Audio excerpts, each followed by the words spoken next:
నమస్తే, welcome to Disha TV. వర్గీకరణ నేపథ్యంలో అమరవీరుల అంశం తెరపైకి వచ్చింది. నిన్నటి వరకు కులాల లెక్కల గురించి కూడా ప్రధానంగా చర్చ జరిగితే ఈరోజు అమరవీరుల కుటుంబాలకు న్యాయం చేసింది మీరు, అన్యాయం చేసింది మీరు అంటూ కూడా ఒకరిపై ఒకరు చర్చలు పెట్టుకుంటున్నారు. తాజాగా తెలంగాణ ప్రభుత్వం కూడా అమరవీరుల కుటుంబాలకి సాయం నేపథ్యంలో కూడా ఇప్పుడు గుర్తుకొచ్చిందా అమరవీరులు అంటూ కూడా మందకృష్ణ మాదిగ సంబంధించిన వాళ్ళ అనుచరులు కానీ ఆయనను అభిమానించే వాళ్ళు కూడా కొంతమంది మాట్లాడుతున్నారు. నిజంగా అమరుల కుటుంబము పరిస్థితి ఎందుకు చర్చకు వస్తుంది, వర్గీకరణ నేపథ్యంలో వాళ్ళ పాత్ర ఏంటి, ఇప్పుడు జరుగుతున్న తాజా పరిణామాలపై మాట్లాడదాం. మనతో పాటు తెలంగాణ మాదిగ దండోరా అధ్యక్షులు సతీష్ మాదిగ గారు మనతో ఉన్నారు, మాట్లాడదాం.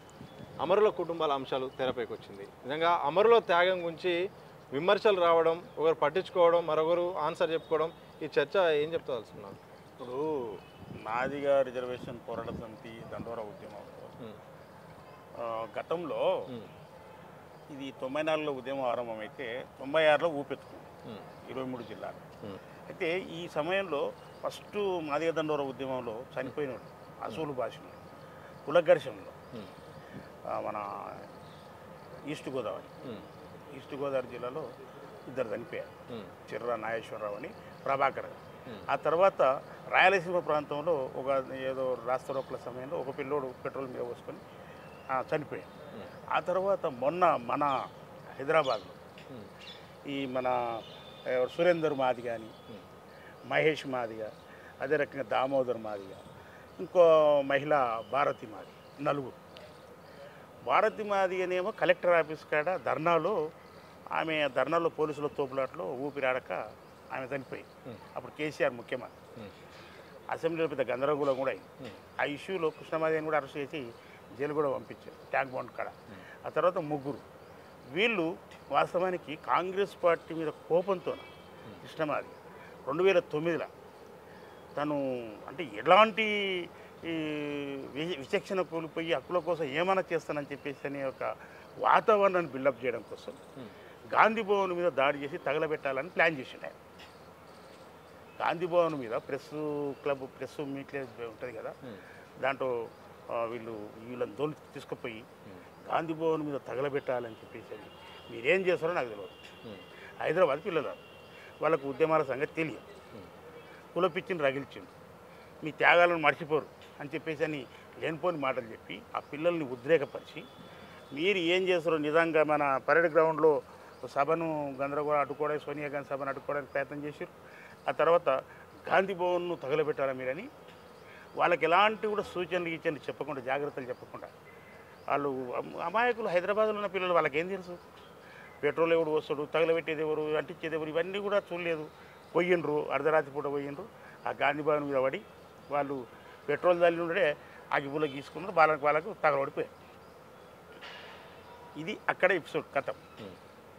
అయితే ఈ కుటుంబాలను పరామర్శించడానికి ఇది 2009లో ఆ కుటుంబాల ఇండ్ల కాడికి కూడా పోలేకపోయింది కృష్ణమాది. నీవు మా పిల్లల్ని ఎర్తానంగా చంపినామని కొట్టి చంపే పరిస్థితి ఉండే.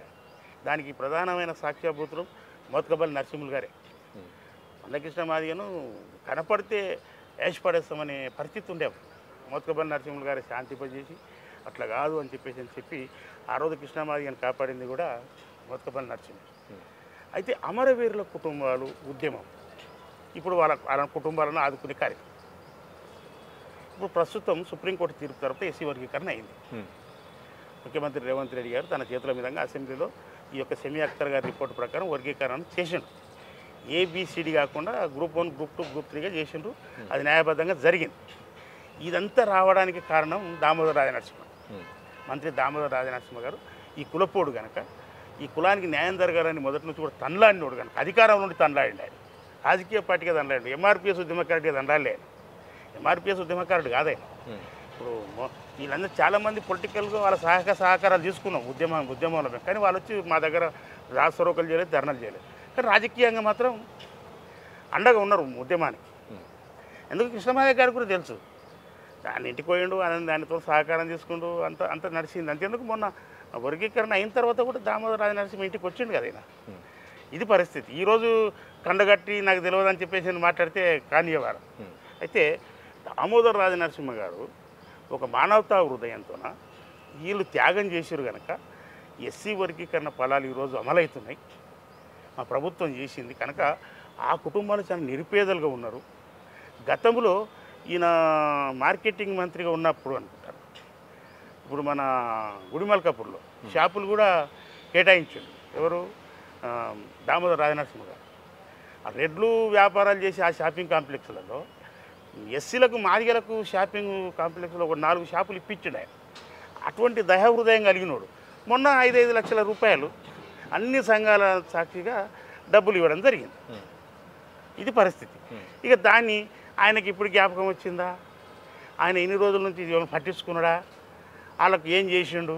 ఆయన ఉద్యమకారుడు అని చెప్పేసి అని ఎచ్చడి చేసి కొంతమంది ఈ సందర్భంలో మందకృష్ణ గారు కొన్ని వ్యాఖ్యలు చేశారు. మాదిగా పేరు చెప్పుకుంటున్న మాదిగా కాని వ్యక్తి దామోదర రాజనరసింహ, ఆయనను మంత్రివర్గాల నుండి తీసేయాలి, ఆయన ఎలాంటి వర్గీకరణ విషయంలో మాదిగలకు అన్యాయం చేసిండు, ఆయన ఉన్నా లేకున్నా ఒకటే అని చెప్పి కూడా ఆయన సంబంధించిన చాలా విషయాలు చెప్పారు. ఇప్పుడు దామోదర్ రాజనరసింహ గారి కుటుంబం వాళ్ళ నాన్న ఆయన ఎప్పుడో హైదరాబాద్ నగరంలో మన బేగంపేట దగ్గర నల్లగుట్ట ప్రాంతానికి చెందిన వ్యక్తి. ఆయన ఒకప్పుడు కార్పొరేటర్, 60 సంవత్సరాల క్రితం కార్పొరేటర్ ఆయన. ఆ తర్వాత ఎమ్మెల్యేగా ఆందోళన నియోజకవర్గం నిలబడ్డాడు. ఈ లిడిక్యాప్ సంస్థ కూడా చైర్మన్ అయ్యాడు. అదే రకంగా మంత్రి కూడా చేసిండు ఆయన. జగజీవనం కాలేజీ పెట్టింది ఆయన. వివేక వెంకటస్వామి తండ్రి వెంకటస్వామి అంబేద్కర్ కాలేజీ పెడితే ఈ దామోదర నరసింహ వాళ్ళ తండ్రి జగజీవనం కాలేజీ పెట్టాడు. అది లకిడికప్పుల్లోనే ఉండే. అది శిథిలా వ్యవస్థకు ఉంది, ఇప్పుడు హిమాయత్ నగర్లో ఉంది. అయితే నేనేమంటున్నా, ఇన్ని రోజులు దామోదర రాజనరసింహ కులం తెలవదా? నేను అడుగుతున్నా. నీ సహచరుడిగా నీ ఎంపటి పనిచేసిన వ్యక్తిగా founder general secretary MRPS Satish మాదేగా, Mandakrishna మాదే గారు, మీ ఒరిజినల్ పేరు మంద ఏలియా, నీది వరంగల్ అంటారు సాయిన్పేటు. నీవు 96 దాకా హైదరాబాద్ నగరానికి రాలే. నీకు హైదరాబాద్లో ఎవరు ఏం సంగతి కూడా నీకు తెలియదు. హైదరాబాద్కి వచ్చిన తర్వాత దామోదరాన్ని ఇంటిపోయినావు, దామోదరంతో తిరిగినావు, అన్నీ చేసినావు. నీవే అంటావు ఇప్పుడు ఎందుకొరకు దామోదర రాజనరసింహ గారిని విమర్శిస్తున్నావు తెలుసు? నువ్వు వర్గీకరణ చేస్తుండు కదా ప్రభుత్వంతో, ఇది న్యాయంగబద్ధమైన వాట వచ్చిందని చెప్పేసి చెప్తుండు కదా. కనుక ఆ అక్కసును ఎల్లగక్కుతూ దామోదర రాజనరసింహ గారు మంత్రివర్గంలో ఉన్నాడు కనుక ఈయన చేయిస్తుండే ఎంటవాడి ముఖ్యమంత్రి ఎంపటి. కనుక నేను అడుగుతున్న డిమాండ్ నెరవేరకుండా అవుతుంది. నిజానికి ఈయన చెప్తున్న మాదిగలకు మంత్రి పదవి లేనంటే వాళ్ళు కొత్తోళ్ళు, దే ఆర్ జూనియర్ లీడర్స్, వాళ్ళు జూనియర్ ఎమ్మెల్యేలు, వాళ్ళకి దాని మీద అవగాహన కూడా లేదు. వాళ్ళు నిజంగా చెప్తున్నా అన్ని రకాలుగా అవగాహన ఉన్నాడు దామోదర రాజనరసింహ గారు, ఎందుకంటే మొదటి నుంచి ఉన్నాడు ఆయన. కనుకని ఆ అనుభవాన్ని అంతా రంగరించి ఎస్సీ వర్గీకరణలో 32 లక్షల జనాభా కలిగిన వ్యక్తులకు 9% వాటా వస్తుందని చెప్పేసి అని క్లియర్ లెక్కలతో సహా అందరికీ చెప్తున్నాడు. గ్రూప్ 1లో ఏదైతే 1% వచ్చిందో అందులో మాదిగ కులాలే 1,33,000 మంది అక్కడికి వెళ్ళారు. వాళ్లకు 77% రిజర్వేషన్ వచ్చిందని లెక్కలతో సహా చెప్తుండు. అదే రకంగా 17 లక్షల జనాభా కలిగిన మాల ఉపకులాలకు 5% రిజర్వేషన్ వచ్చిందని లెక్కలతో సహా ఆయన చెప్తుండు. ఆయన లెక్కలతో సహా ఆయన చెప్తుంటే ఈయనకు మడుతుంది. ఈయనకు లెక్కలు రానట్టున్నాయి. 11% ఎట్టు వస్తుంది? ఇంకోటి ఈయన పక్కన కొంతమంది దొంగలు జమ. ఇప్పుడు మొన్న ఓయూలో ఒక ప్రోగ్రాం జరిగింది, అమరవీరులకు సంబంధించిన కుటుంబానికి సంబంధించిన ప్రోగ్రాం జరిగింది. దాంట్లో కూడా తెలంగాణ విటలు కూడా మాట్లాడుతూ రెక్కలు రానోళ్ళు చాలా ఎక్కువగా మాట్లాడుతున్నారు. ముందు వర్గీకరణ గురించి అవగాహన లేదు, 29 సంవత్సరాలు ఏం చేశారు, ఇప్పుడు కొత్తగా వచ్చి మందకృష్ణ గురించి మాట్లాడుతున్నారు, అమరవీరులు ఇప్పుడు గుర్తొచ్చారని కూడా విటలు మాట్లాడుతున్నారు. ఇప్పుడు విటలకు తెలియని అంశం ఏంటంటే, విటలు ఎవరో కూడా నాకు పెద్దగా ఆయన ఇప్పుడు కూడా నేను చూలేను. కానీ ఆ యూట్యూబ్ ఛానల్లో అక్కడిక్కడనే తెలంగాణ ఇది ఎప్పుడు తెలంగాణ కోసం కొట్లాడినా కూడా నాకు తెలియదు. ఎందుకంటే నేను కేసీఆర్ ఎంపటి 9 సంవత్సరాలు నేను ఎప్పుడు కూడా చూలేను. కానీ నేను ఒకటే చెప్తున్నా, విఠల్ నీకు దమ్ము ధైర్యం ఉంటే నువ్వు లెక్కలు రావని చెప్పేసి అని ఉస్మానియా యూనివర్సిటీ అమరవీరుల మీటింగ్లో చెప్తున్నావు కదా, రూమ్ నెంబర్ 67లో. నేను నిక్కచ్చిగా నీకు సవాల్ చేస్తున్నాను. నీకు దమ్ముంటే ధైర్యం ఉంటే రా, బహిరంగంగా రా, చర్చకు రా. మేము లెక్కలతో సహా మేము చెప్తాం వర్గీకరణ ఎట్లా జరిగింది అనేది, ఎట్లా న్యాయమైంది అనేది మేము చెప్తాం. ఎట్లా అన్యాయమైందో, ఎట్లా 11 వస్తుందో నువ్వు చెప్పాలి. లేకపోతే మాత్రం బిడ్డ గుర్తుపెట్టుకో, నువ్వు కృష్ణమాదిగకు రోజు పూజ చేసుకో, ఎవడో వద్దన్నాడు. నీవు నీ పృథ్వీరాజు తెలంగాణ వీటికి మీరు పూజ చేసుకోండి, మాకు అభ్యంతరం. కానీ మా వర్గీకరణలో ఏలు పెట్టి దామోదర రాజనరసింహ అనే వ్యక్తిని మీరు అవమానపరిస్తే తాట తీస్తా బిడ్డలాగా గుర్తుపెట్టుకోండి. మీకు దమ్ముంటే లెక్కలు రాంగ్ అయితే రండి. యాడికి వస్తారు? ఈ యొక్క మన టూరిజం ప్లాజాకి వస్తారా, లేకపోతే జగజీవనం భవన్కి వస్తారా, లేకపోతే యాడికి వస్తారో రాండ్రపై దమ్ముంటే తెలుసుకుందాం ఇక. కానీ మీరు మా దాంట్లో ఏలు పెడితే మాత్రం మీ ఏళ్ళు కట్ అయితే గుర్తుపెట్టుకోండి అని చెప్పేసి హెచ్చరిక చేస్తున్నా, బహిరంగ సవాల్ చేస్తున్నా. రండి, ఆ లెక్కలెట్ట కరెక్టునో రండి, నేను తెలుద్దాం. కానీ వర్గీకరణ విషయంలో చాలా మంది కావాలనే కాళ్ళలో కట్టెలు పెట్టి అడ్డుకుంటున్నారో కూడా ఆయన చెప్తున్నారు. ఆయన చెప్పిన దాంట్లో నిజం ఉంది కదా. ఇప్పుడు కాలాల్లో కట్టెలు పెట్టిన అర్థమైంది. ఇప్పుడు వర్గీకరణ జరుగుతుంది, ముఖ్యమంత్రి చేసిండు. ఫిబ్రవరి 4వ తారీఖు నాడు ఎస్సీ వర్గీకరణను అసెంబ్లీలో ప్రకటన చేసింది. కాబట్టి కృష్ణమాదేవి గారు పోయి కొన్ని లోపాలు ఉన్నట్టు చూడండి అని చెప్తే, సరే ఓకే, అదేదో షమీ అఖ్తర్ గారికి కమిషన్కి చెప్పండి అని మళ్ళీ రీఓపెన్ చేసింది. షమీ అఖ్తర్ గారి కమిషన్ ఒక మార్చి 10వ తారీఖు వరకు నీవు చెప్పుకున్నావు. చెప్తూ ఏం చెప్తున్నావు ఇప్పుడు? 57 కులాలందరికీ న్యాయం జరగాలి, 59 కులాలందరికీ సమన్యాయం జరగాలి అంటే అది ఎట్లనో చెప్పు. 4 గ్రూపులు చేస్తే సమన్యాయం జరుగుతుందా? లేకపోతే అన్ని కులాలకు కూడా వాటా రావాలంటే మన 17 మంది ఉన్న కులానికి కూడా వాటా రావాలి. 100 మంది జనాభా లేని కులాలు 10 ఉన్నాయి, 500 మంది లేని జనాభా ఉన్నాయి 15 ఉన్నాయి, 1000 జనాభా దాటిన వాళ్ళకి 5 ఉన్నాయి, 5000 దాటని జనాభాలు 14 కులాలు ఉన్నాయి. మళ్ళీ ఎవరి ముక్కలు ఎంత పెట్టాలి? ఎవడైనా సరే నీవు అంటున్నావు, లేపుతున్నావు, రాండ్రా బాబా అని. ఇప్పుడు బిచ్చగాళ్ళు కూడా వాని చెప్ప వానికే కావాలంటాడు, నా దాంట్లో పడేది నాకే దక్కాలంటాడు. అట్లనే నీవు 59 గ్రూపులు కావాలనుకుంటున్నావా? 59 గ్రూపులు చేయమని చెప్పి డైరెక్ట్ చెప్పు, ధైర్యం ఉంటే చెప్పు, అది ఎట్లా జరుగుతుందో కూడా చెప్పు. అంతేకాని నీవు దానికి దొంగ సాకులు చెప్పుకుంటూ అంబేద్కర్ గారి పేరు చెప్పి 7 మండలాల గురించి చెప్పి తెలంగాణలో ఇవన్నీ చెప్పడం అనేది నిజానికి వర్గీకరణ జరగకుండా ఈ 20 రోజుల కాలయాపన జరగడానికి కూడా కారణం నేనే కదా. ఎలా? ఇప్పుడు గడువు అడిగింది నేనే కదా. ప్రాసెస్ జరుగుతున్న సమయంలో వచ్చి అనవసరంగా గడువు అడిగి కొన్ని మార్పు చేర్పులు జరగాలి, కొన్ని కులాలు అటు ఇటు లెక్కలు ఉన్నాయి, అటు ఇటు మార్చాల్సిన అవసరం ఉంది, అభ్యంతరాలు వచ్చినాయన్నారు కదా. కృష్ణమాదిగ ఏం చేస్తుందంటే, షమీ అఖ్తర్ గారు 82 రోజులు తిరిగిండుగా, అన్ని జిల్లాలు తిరిగిండుగా, ఈయన కూడా ఒక మీటింగ్లో అటెండ్ అయ్యిండుగా. మళ్ళీ అప్పుడు చెప్పొచ్చుగా. ఆయన మొత్తం చేసి ఎంపరికల్ డాటా ప్రకారం మొత్తం తీసుకొని ఆయన ఏబీసీ గ్రూపులు గ్రూప్ 1 గ్రూప్ 2 గ్రూప్ 3 చేసిన తర్వాత ఇప్పుడు ఈ కులాన్ని ఇక్కడ పెట్టాలి, ఈ కులాన్ని ఇక్కడ పెట్టాలి అని ఇప్పుడు నీవేది చెప్పేది? అన్నప్పుడు మనము ఉద్యమకారులం, ఉద్యమాలు చేసేదాకానే ఉంటాం. ఎవరిని ఎడబెట్టాలనేది వాళ్ళు చూసుకుంటారు. సుప్రీంకోర్టు గైడ్లైన్స్ ప్రకారం వర్గీకరణ జరిగింది. దాన్ని నువ్వు తప్పుడు పడుతూ ఈ గ్రూపులో ఈడబెట్టాలి, ఈ గ్రూప్ ఈడబెట్టాలని చెప్పేసి అని మాట్లాడుతూ, ఇంకోటి ప్రభుత్వానికి ఒక నియంతలాక హెచ్చరిక చేస్తున్నావు. నేను చెప్పినట్టే వర్గీకరణ జరగాలంటుండు. దాంట్లో నీవు చెప్పినట్టుగానే ఏమింత కానీ జరిగితే ఇది మళ్ళీ మన వ్యతిరేకులు పోయేసి కోర్టుకు వెళ్ళి కొట్టేస్తాం. ఇంకంతేందుకు వెంకటేష్ నేత నీ దగ్గరికి ఎందుకు వచ్చిండు తెలుసా? ఇష్టమైతే తెలుసుకో. వీళ్ళు 30 సంవత్సరాలు ఏ రోజు కూడా మన వర్గీకరణకు సపోర్ట్ చేయలే. వర్గీకరణ అయిన సమయంలో మాకు అన్యాయం అయింది, మా గురించి అడుగు కృష్ణ నీ దగ్గరకు వచ్చారు కదా, దాన్ని బట్టే కదా నీవు 20 రోజులు పోస్ట్పోన్ చేసింది. 20 రోజులు అది ఇంకా 4 సంవత్సరాలు పోస్ట్పోన్ చేస్తావు. నువ్వు కారణం ఏంది? బీజేపీకి లాభం జరగాలని ఉంది. బీజేపీకి లాభం జరగాలని నువ్వు నరేంద్ర మోడీ కవిగిట్లో ఉన్నాడు కనుక నీకు కాంగ్రెస్ పార్టీ వర్గీకరణ చేయాలని లేదు. నీవు నిజంగా ఈ వర్గీకరణ అడ్డుకుంటున్నది నీవే కనుక నీవే కాళేశ్వరం కట్టిపెట్టినావు. దామోదర రాజనరసింహ పెట్టలేదు, సతీష్ గుర్తుపెట్టుకోండి. మందకృష్ణ మాదిగ, వెంకటేష్ నేత, ఈ మాల నాయకులందరూ కలిసి వర్గీకరణ ఆపడానికి ఈ కాంగ్రెస్ ప్రభుత్వం కాళేశ్వరం కట్టిపెడుతుంది ఇల్లే.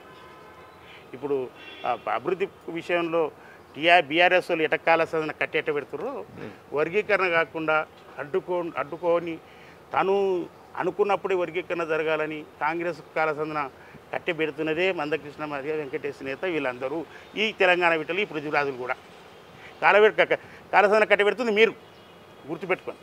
చివరికి ఒక ఆన్సర్ చెప్పి ముగించండి. ఈ 1,00,000 డప్పులు అనే ప్రోగ్రాము ఇప్పుడు అది సాంస్కృతిక ప్రోగ్రాం, వర్గీకరణకు సంబంధం లేదు. సీఎం రేవంత్ గారు మీరు దీనికి అనుమతిస్తే దేశవ్యాప్తంగా పేరు వస్తుంది అని అంటున్నారు. ఇప్పుడు నేనేమంటున్నా, మీరు గిన్నీస్ బుక్ ఆఫ్ ద రికార్డులోకి ఎక్కాలనుకుంటున్నాను. స్పష్టంగా చెప్పండి. ఇప్పుడు 1,00,000 డప్పులు తీసుకొచ్చి 1,00,000 డప్పులు కొట్టడానికి నేను ఒక కార్యక్రమం పెట్టించి దాన్ని దృష్టిలో పెట్టుకొని చాలామంది మన ఉద్యోగస్తులు వీళ్ళందరూ కూడా డప్పు కొట్టుకుని నేర్చుకున్నారు. కొన్ని డప్పులు కొన్నారు, 1,00,000 డప్పులు కొన్నారు, అది వాయించడానికి కూడా నేర్చుకోరని అడుగుతున్నారు. నేను ఒకటే అడుగుతున్నా, డప్పు కొట్టడము, డప్పు నేర్చుకోవడం అనేది గ్రూప్ 1 పరీక్ష లేక ప్రిపేర్ అయినట్ట? ఒకటే సతీష్. ఇప్పుడు డప్పు కొట్టే కార్యక్రమం గ్రూప్ 1 ఎగ్జామ్ రాసినట్ట? గ్రూప్ 1 ఎగ్జామ్ రాస్తేనేమో గ్రూప్ 1 ఆఫీసర్గా ఉద్యోగం వస్తుంది. నీ డప్పు కొడితే ఏమొస్తుంది?